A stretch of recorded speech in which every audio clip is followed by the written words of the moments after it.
d'être avec vous. Amen. Alors, je vais vous raconter comment j'ai rencontré Dieu. Je suis né dans un foyer chrétien, mais bon, moi, j'en allais pas à l'église. Je ne faisais pas cas. Depuis mon plus jeune âge, je commençais à vendre de la drogue, je me droguais, je prenais toutes sortes de drogues. Je demande pardon s'il y a des anciens du deuil. Je buvais, j'étais un mauvais garçon, j'étais un garçon qui était toujours dans les bagarres. Dans les histoires, j'aimais ça. Là où il y avait le péché, c'est là où j'étais. Et j'ai grandi comme ça et jusqu'à plusieurs années. Et un jour, j'ai rencontré un garçon que j'ai eu une histoire avec. Et j'étais pour voir ce garçon, on va dire ça, pour passer un mauvais moment avec ce garçon. J'allais lui faire du mal à ce garçon. Mais manque de peau, quand je suis allé le voir, c'était ce garçon-là qui était chargé, il avait un fusil sur lui. Moi, je n'avais pas vu, il m'a sorti ce fusil-là, il m'a tiré 3 ou 4 coups. Il m'avait laissé pour mort, ce garçon-là. Voilà, et j'ai tombé dans un coma. Et quand j'ai tombé dans un coma, pendant 3 ou 4 jours que j'étais dans ce coma-là, j'étais dans un endroit sombre et froid. Ce n'était pas dans la gloire de Dieu là où j'étais. Et bien sûr, il y avait mon père, il y avait beaucoup de pasteurs dans l'hôpital qui priaient pour moi. Et pendant ces 2 ou 3 jours-là, que j'étais dans cet endroit affreux, on va dire, j'ai senti une main me lever de cet endroit, de ce lieu sombre. Et quand je me suis réveillé, bien sûr, je me suis réveillé à l'hôpital et j'avais une haine pour ce garçon-là, je voulais le tuer, vu qu'il m'avait fait ça. J'étais pas bien et j'étais obsédé pour le tuer. Et bon, le serviteur Dolly, il venait me voir, il me conseillait ici, de là, et c'était dur quand même, c'était dur. Et je me demandais, Seigneur, aide-moi, mon Dieu, à m'enlever de cette haine. Et un jour, encore ce serviteur-là, il revient me voir, il me parlait. Et j'ai senti comme quoi cette haine est sortie de mon corps. J'ai senti la bénédiction de Dieu. J'ai senti que je ne voulais plus rien que ce garçon, pourtant, ce qu'il m'avait fait. Je me disais qu'avec le Seigneur le bénisse, qu'il reste de son côté, que Dieu le bénisse. Et depuis, je suis passé par les eaux du baptême, ma vie a changé. Je m'entends avec ma femme, je suis le Réunion. Et Dieu me bénisse presque tous les jours. Voilà, que Dieu me bénisse. Pour te dire, Seigneur Jésus, que tu es grand. Aujourd'hui, nous, l'Église, nous chantons pour toi, pour glorifier ton nom, Seigneur Jésus. Nous venons devant toi, Seigneur Jésus, que tu es grand. Saint tu es, Seigneur Jésus, parce que tu vis en nous, nous a donné la paix aujourd'hui. Nous venons devant toi pour te dire, Seigneur Jésus, que tu es grand, Saint tu es, Seigneur Jésus, parce que tu vis en nous, nous a donné la paix aujourd'hui. Nous venons devant toi pour te dire, Seigneur Jésus, que tu es grand. Bonsoir à tous. Je vais vous raconter ce que le Seigneur a fait dans ma vie. Moi, pour ma part, je suis né dans un foyer chrétien aussi, parce que quand mon père il s'est converti, j'avais dans les 8 ans à peu près. Et j'ai vécu ma vie comme ça, et très, très jeune, très vite, j'ai commencé à être attiré par les choses du monde. Avec le respect que je vous dois à tous, j'ai été commencé attiré par la drogue, par la cigarette, c'est sorti. J'étais arrivé à un point où j'étais plus jamais chez moi, j'étais tout le temps de sortie. Et j'avais plusieurs passions dans la vie. Moi, mes passions, c'était l'argent, avec le respect où je dois la drogue. Et les voyages aussi, j'étais jamais chez moi. Et, il a fallu que je passe par plusieurs épreuves dans ma vie. Il a fallu que je passe par la séparation pour que le diable il profite de ça, pour me rabaisser plus bas que terre. Et à partir de ce moment-là, le diable m'a emporté avec lui. Et c'est à partir de ce moment-là où j'ai commencé à toucher aux drogues dures. C'est à partir de ce moment-là où j'ai commencé à fréquenter des endroits qui n'étaient vraiment pas la gloire de Dieu, à fréquenter des personnes complètement diaboliques. J'étais complètement vide à l'intérieur de moi en réalité, pourtant j'avais tout ce qu'il fallait. Je travaillais, j'avais un beau métier, je gagnais pas mal d'argent, j'avais une voiture, des copains, j'avais réellement tout ce qu'il fallait. Mais j'étais pas heureux, j'étais complètement vide. J'avais l'impression que je n'avais même plus de sentiments. Mon père, il est présent, je ne pouvais pas le voir. J'étais jamais chez moi, j'étais vraiment aveuglé par le diable. Et jusqu'à, il y a bientôt maintenant 8 mois de ça, c'était l'hiver dernier. J'étais vraiment détruit, j'étais dans un sale état, j'avais 10 kilos en moins, j'étais perdu en réalité. Et j'ai reconnu ma position et je me suis tourné vers Dieu. J'ai pris la simple décision de continuer les réunions, d'aller aux réunions parce que je n'y allais jamais. Et à partir de ce moment-là que j'ai commencé à tenir les réunions, le Seigneur m'a délivré de la cigarette, Dieu m'a délivré de toutes les choses qui n'étaient pas à sa gloire. Et le Seigneur, il m'a accordé une nouvelle naissance, j'ai fait un demi-tour sur moi-même.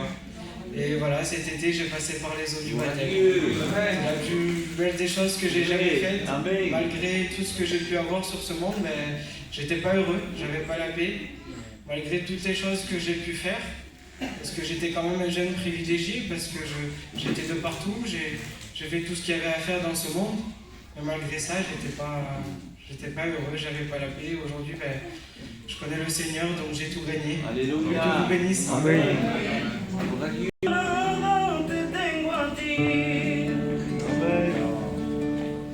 Aunque no tengo a nada, te tengo a ti.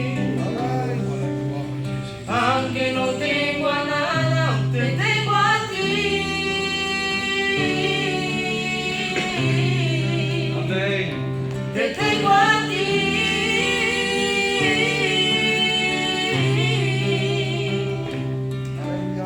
Aunque se levanten los problemas, te tengo a ti. Aunque se levanten los problemas, te tengo a ti. Aunque se levanten los problemas, te tengo a ti.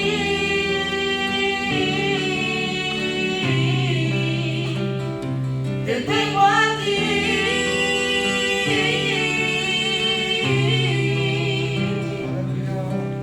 Aunque se levanten los demonios, te tengo a ti. Aunque se levanten los demonios, te tengo a ti. Aunque se levanten los demonios, te tengo a ti.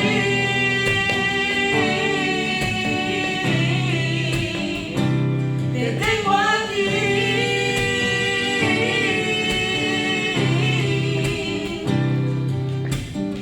No quiero pecar más, quiero vivir con Dios, porque sin santidad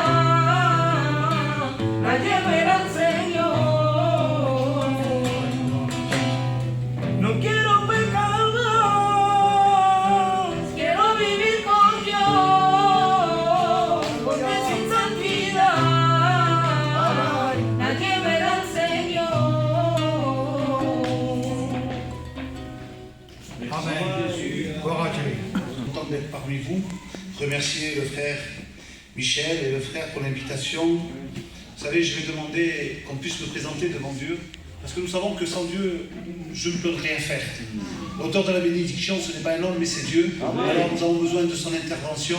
Alors je voudrais bien lui demander à Michel qui peut la présenter.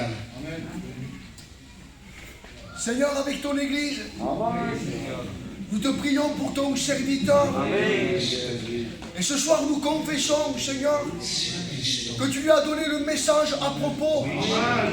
La parole et le mot pour les cœurs qui sont là. Nous te prions maintenant pour que les âmes et les cœurs soient touchés à salut. Seigneur, nous confessons dans la foi. Seigneur, que ton autorité s'installe dans ce lieu. Seigneur, tu as vaincu les ténèbres. Seigneur, tu as permis cette réunion parce que tu veux que tes âmes se donnent à toi. Et nous disons dans la foi, merci d'avance, Seigneur, de ce qu'un cœur va se repentir, de ce qu'une vie va se donner à toi. Utilise ton serviteur, remplis-le du Saint-Esprit, Seigneur, dans le nom de Jésus. Amen. Gloire à Dieu. Dieu était là. Dieu est là. Amen. Vous savez, Dieu connaissait déjà ces moments, malgré que c'est le frère Michel qui a planifié cette réunion. Mais laissez-moi vous dire que ça fait plus de 2000 ans que Dieu avait préparé cette réunion. Et laisse-moi te dire que c'est peut-être pour toi ce soir. Vous savez, Dieu a mis un mot dans mon cœur. Et j'ai mis un titre dans la prédication, parce que j'aime bien mettre des titres dans les prédications. Et ce titre est « Se préoccuper de son âme ». Vous savez, aujourd'hui, je me suis préoccupé du terrain, des graviers. Quelques jours en arrière, j'ai acheté une voiture. Je ne sais pas, j'ai fait mes courses. Je me suis préoccupé de mes affaires. Et c'est bien. Mais avant ça, laissez-moi vous dire que je me suis préoccupé de mon âme. Et oui, parce que j'appartiens à Dieu. Et laissez-moi vous dire que quand nous appartenons à Dieu, après on peut se préoccuper de nos affaires. C'est sûr qu'il faut travailler, on a besoin de nous préoccuper de nos affaires, mais laissez-moi vous dire que le plus, en réalité, le plus urgent, c'est de se préoccuper de notre âme. Gloire à Dieu. Alors on va faire une lecture, si vous voulez bien. Mais avant de commencer, se préoccuper, regardez ce que ça veut dire. Ça veut dire une attention particulière, s'inquiéter, s'intéresser et se soucier. Vous avez vu tout ce qui se passe aujourd'hui? Et je ne suis pas là pour vous parler des informations, mais regardez ce qu'il fait Macron. 2 vaccins, premier vaccin, 2 vaccins, maintenant il est à 3 vaccins. Vous savez qu'il a des actions, Macron, sur les vaccins. Le gasoil, il est pratiquement à 2 €. Tout ça pour nous mener à nous où ils veulent nous mener. Tout va mal. Et laissons-nous dire que ça ne va pas aller de mieux en mieux. Au contraire, ça va aller de pire en pire. C'est pas en train de s'arranger, ne croyez pas. Non, mais ça va aller dans quelques temps. Le virus et tout ce qu'on voit en réalité. Mais laissez-moi vous dire que toutes les choses se mettent en place. Et je bénis Dieu. Parce que nous devons recevoir le retour de Jésus. Amen. On va faire une lecture, si vous voulez bien, dans Matthieu 24, 36. Il nous dira comme cela. Regardez. Mettez les lunettes. Il nous dira, pour ceux que du jour et de l'heure, personne ne sait, ni les anges des cieux, ni le Fils, mais le Père seul.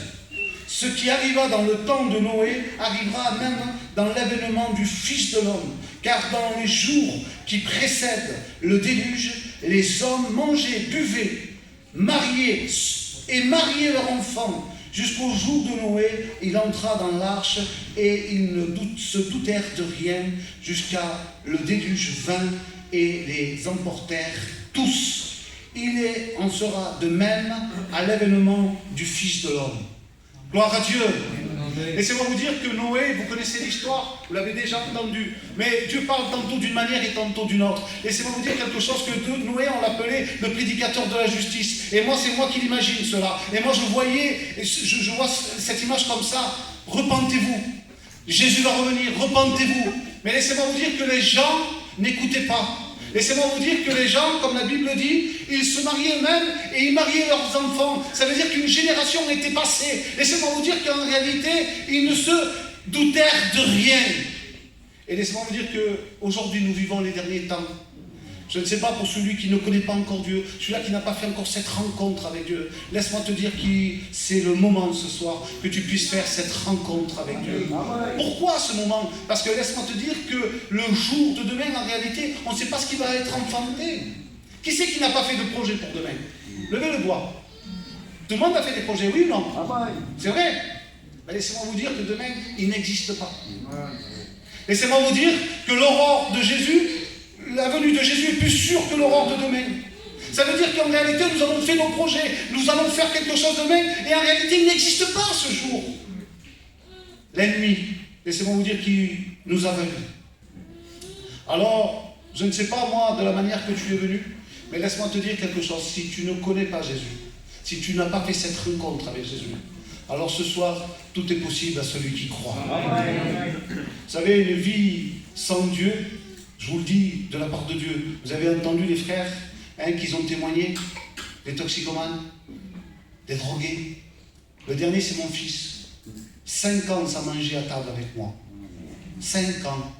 De 15 ans à 20 ans. Il vous l'a dit, il ne pouvait pas me voir. Serviteur de Dieu. Imaginez-vous moi ce que j'ai pu lui faire. Imaginez-vous comme l'ennemi peut aveugler les personnes. Imaginez-vous comme l'ennemi peut faire un travail, et surtout sur la jeunesse, et peu importe l'âge. Mais laissez-moi vous dire que l'ennemi de notre âme, il est là pour faire du mal, pour détruire. Dans les couples, vous avez vu, les couples se déchirent. Cet après-midi, on m'a appelé pour prier pour une personne. Il a mis un coup de poing dans une vitre, il s'est arraché le muscle et tout ce qui s'en suit. Il est à l'hôpital. En sortant, il faut que j'y aille. Vous imaginez un peu?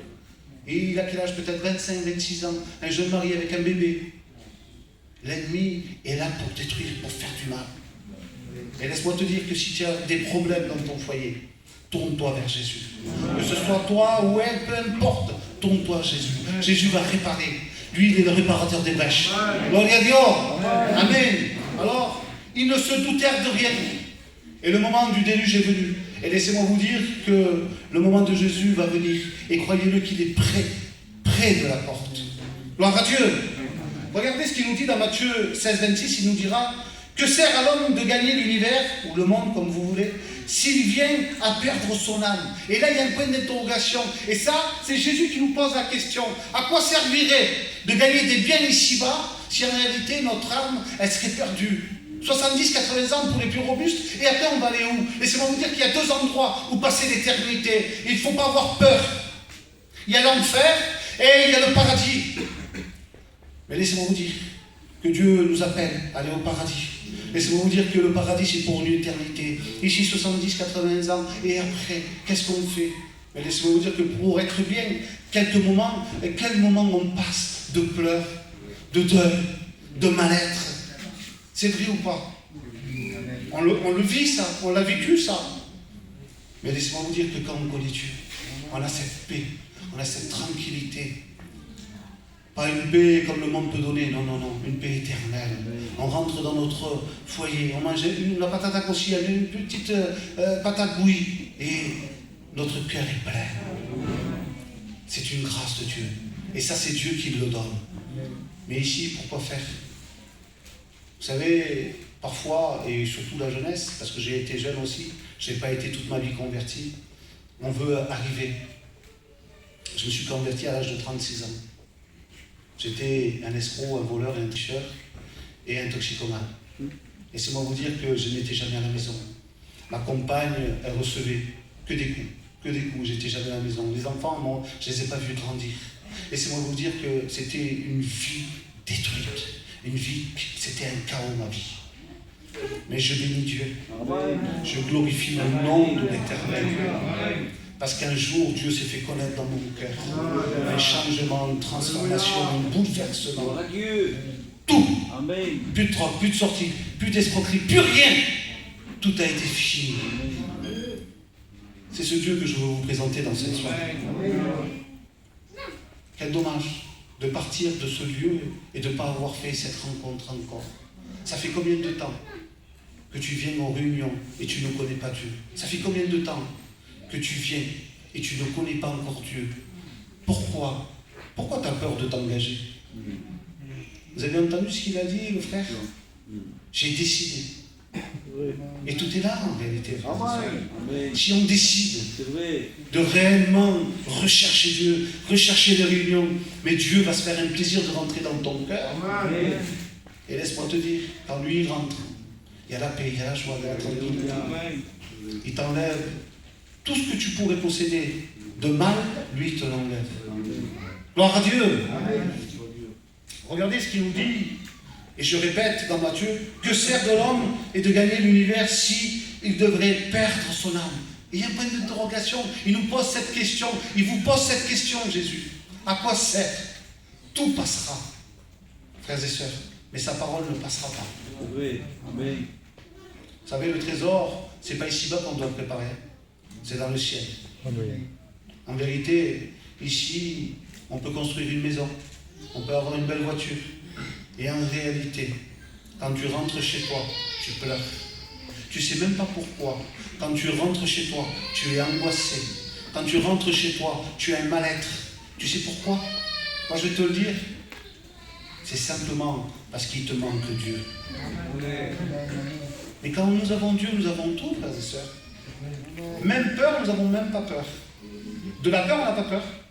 En vérité, tout le monde a peur du virus. Mais si on appartient à Dieu, pourquoi on doit avoir peur du virus?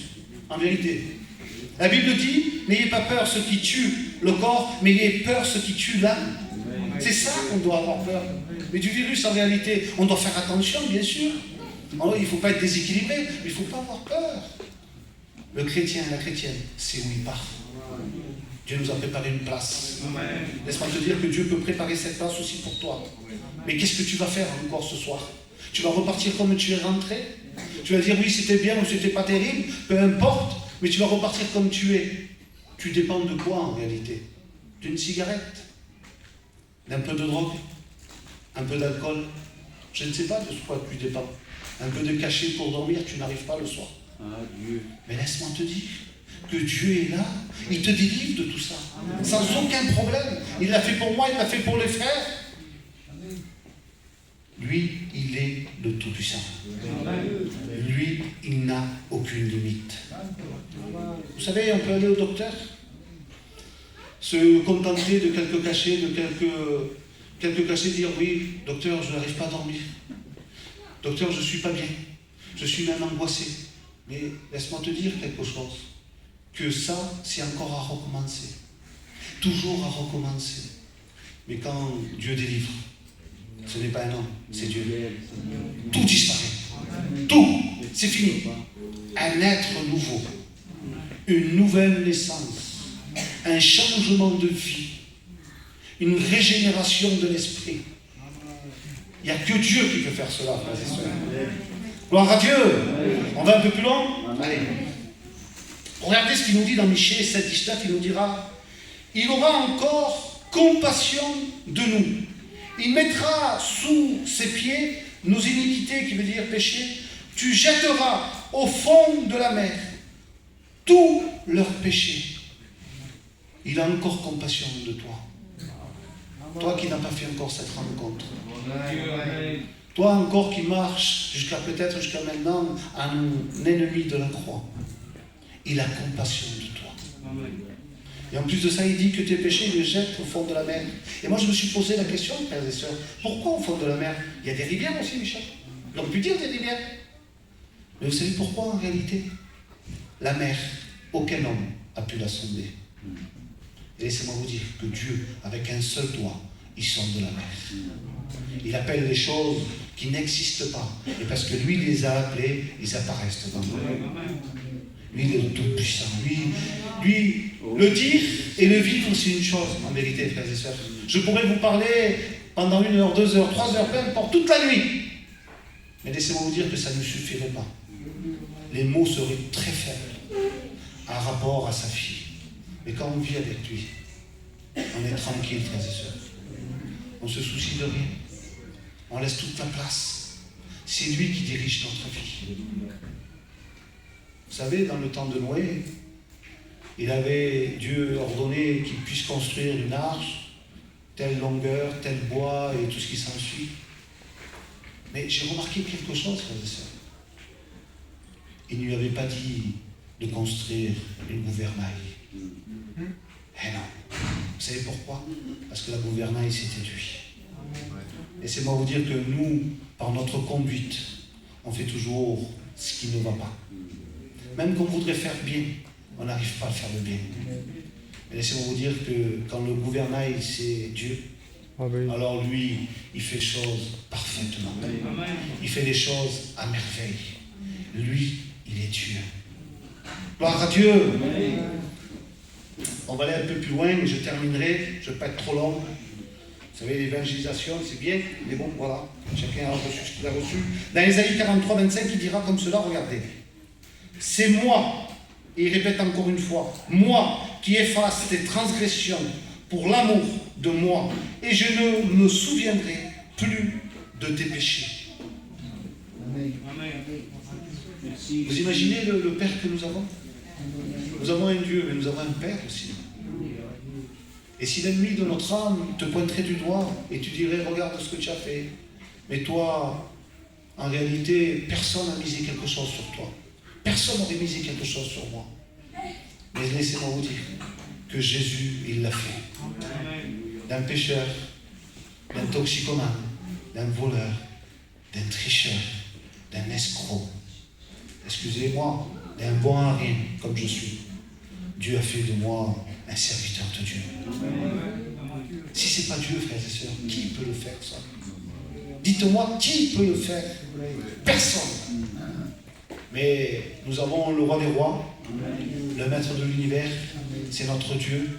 Alors si réellement tu voudrais voir ta vie changer, qu'elle puisse être transformée, qu'elle puisse être bouleversée, laisse-moi te dire que tu es au bon endroit. Vous savez, il n'y a pas 40 manières de venir devant Dieu. Vous avez entendu les frères? Ils ont eu une nouvelle naissance.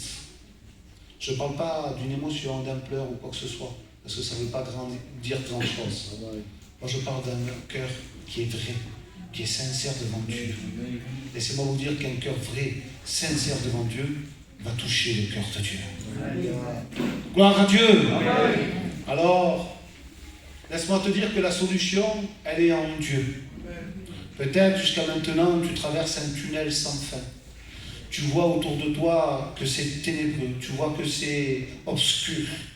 Mais laisse-moi te dire quelque chose, qu'au bout de ce tunnel, il y a la lumière.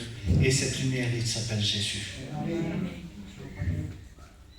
Vous savez, avec ta permission de l'ancienne, de Michel, de frère, je me sens chez moi.